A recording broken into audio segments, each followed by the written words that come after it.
সরকার এখন দলীয় পদ পদবি একটু হোল্ড করলেই তার যোগ্যতা আছে আর কি নেই তাকে একটা বড় বড় জায়গায় বসায় দিচ্ছে। সরকারের 5 মাসে এই অবস্থা। ইংরেজিতে একটা কথা আছে না, মর্নিং শোজ দ্য ডে। দিন কেমন যাবে তা সকালেই বোঝা যায়। লুটপাটে ওনারা ব্যস্ত। সরকারের উপদেষ্টা, মন্ত্রী, এমপিরা যারা যেখানে এই জুলাই অভ্যুত্থান উপলক্ষে যারা জুলাই সমাবেশ, শহীদ বা জুলাই যোদ্ধাদের প্রোগ্রামগুলোতে যাচ্ছেন, ম্যাক্সিমাম জায়গাতে অন্তত সোশ্যাল মিডিয়াতে যা দেখা যাচ্ছে তারা কিন্তু প্রশ্নের মুখে পড়ছে, ক্ষোভ প্রকাশ করছেন, ভুয়া ভুয়া শব্দ উচ্চারণ করছেন, জবাব চাচ্ছেন জুলাই সনদ কেন বাস্তবায়ন হচ্ছে না। আজকে জনদুর্ভোগের লুটপাট, চাঁদাবাজি, রাহাজানি, খুন, অনৈতিকতা, অসামাজিকতা, মাদক, দলীয়করণ এবং ক্ষমতাসীন দলের প্রতিটি স্তরে স্তরে নতুন করে আবার সেই আগের ফ্যাসিবাদী যুগের মতো দুর্নীতি, দলীয়করণের একটা সিন্ডিকেট যেন চেপে বসেছে জাতির ঘাড়ে। তো সবগুলো বলতে গেলে অনেক সময় লাগে, আলাদা সাংবাদিক সম্মেলন লাগে। আজকে আমরা একেবারে জনজীবনের সবচেয়ে বড় সংকট এবং দুর্ভোগ, নগর জীবন দুঃসহ হয়ে উঠেছে, সেটা হচ্ছে গ্যাসের সংকট, দ্রব্যমূল্য বৃদ্ধি, বিদ্যুতের সীমাহীন লোডশেডিং যে জনদুর্ভোগ সৃষ্টি করেছে। আমরা জনগণের জনবান্ধব জনদুর্ভোগ নিয়ে কথা বলা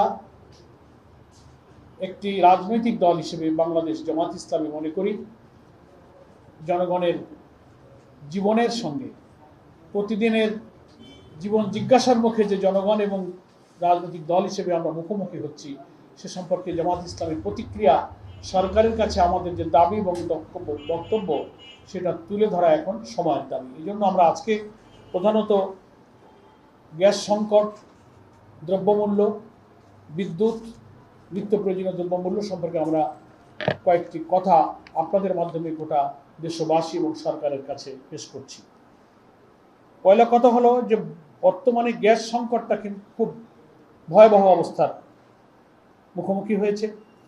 দেশে দৈনিক প্রায় 380 কোটি ঘনফুট গ্যাসের চাহিদার বিপরীতে এখন সরবরাহ হচ্ছে 215 কোটি ঘনফুটেরও কম। ফলে প্রতিদিন 165 কোটি ঘনফুট গ্যাসের ঘাটতি এখন তৈরি হয়েছে। আপনারা চিন্তা করেন, এমনিতেই চাহিদা হচ্ছিল না, তারপরে 165 কোটি ঘনফুট যদি শর্ট থাকে, মা বোনেরা চুলা জ্বালাতে পারছেন না। সেদিন দেখলাম রাজপথের নারীরা হাড়ি, কড়াই আর খুন্তি নিয়ে মিছিল করেছে। সরকারের 5 মাসে এই অবস্থা। ইংরেজিতে একটা কথা আছে না, মর্নিং শোজ দ্য ডে। দিন কেমন যাবে তা সকালেই বোঝা যায়। লুটপাটে ওনারা ব্যস্ত। সেজন্য আমি বলতে চাই যে একই সঙ্গে বিদ্যুতের দামটাও বাড়ল। 26 সালের এই জুনে খুচরা পর্যায়ে বিদ্যুতের দাম, গড় দাম প্রায় 16.68% বৃদ্ধি পেয়েছে। এতে মধ্যবিত্ত ও বেশি ইউনিট ব্যবহারকারীদের গ্রাহকদের বিল উল্লেখযোগ্যভাবে বেড়েছে। ভুতুড়ে বিল নিয়ন্ত্রণের একটা ব্যর্থতা এই সরকারের, যা ব্যয় ব্যবহার হয় না সেরকম মাত্রাতিরিক্ত ভুতুড়ে বিল মানুষের বাড়িতে আসছে। সমাধান করবে বলে কথা বলেছিল, কোনো সমাধান হচ্ছে না। তো প্রকৃত ব্যবহার না হলেও বিল দ্বিগুণ তিনগুণ করে বিল বাড়ছে। ফলে বিলিং ব্যবস্থার দুর্বলতা ও তদারকির অভাবে সাধারণ মানুষের হয়রানির শিকার হচ্ছে। সরকার এগুলো তদন্ত এবং পুনর্যাচাইয়ের কথা বললেও কার্যত এই দায়িত্ব যাদের, তারা এ ব্যাপারে কোনো ফাংশন করছে না। জীবনযাত্রার ব্যয় বৃদ্ধি পেয়েছে। মূল্যস্ফীতির মধ্য দিয়ে বিদ্যুতের দাম বাড়ানোয় সাধারণ মানুষের মাসিক ব্যয় আরও বেড়েছে এবং এর পরিপ্রেক্ষিতে নিম্ন আয়ের মানুষ, লাইফ লাইন গ্রাহক যারা, তাদের বাড়তি ট্যারিফ তাদের প্রত্যাহার করছে। 24 থেকে 26 সালের মধ্যে বাংলাদেশে গ্রাহক পর্যায়ে বিদ্যুতের দাম 2 দফা বাড়ানো হয়েছে। প্রথম দফা 29শে ফেব্রুয়ারি 2024, দ্বিতীয় দফা 24 সালের গড়ে 8.5%, সেটা 24-এর। এই জন্য এই যে 2 দফা বিদ্যুতের দাম, ইউনিট ভিত্তিক দাম, এসব কারণে গ্রাহকদের, ব্যবহারকারীদের দারুণ রকম দুর্ভোগের মুখোমুখি হতে হচ্ছে। সরকার এখন দলীয় পদ পদবি একটু হোল্ড করলেই তার যোগ্যতা আছে আর কি নেই তাকে একটা বড় বড় জায়গায় বসায় দিচ্ছে। তাদের জনজীবনের প্রয়োজনীয় ক্ষেত্রে যে দক্ষ অভিজ্ঞ যোগ্য বিশেষজ্ঞ লোক প্রয়োজন, ওটা দরকার নাই।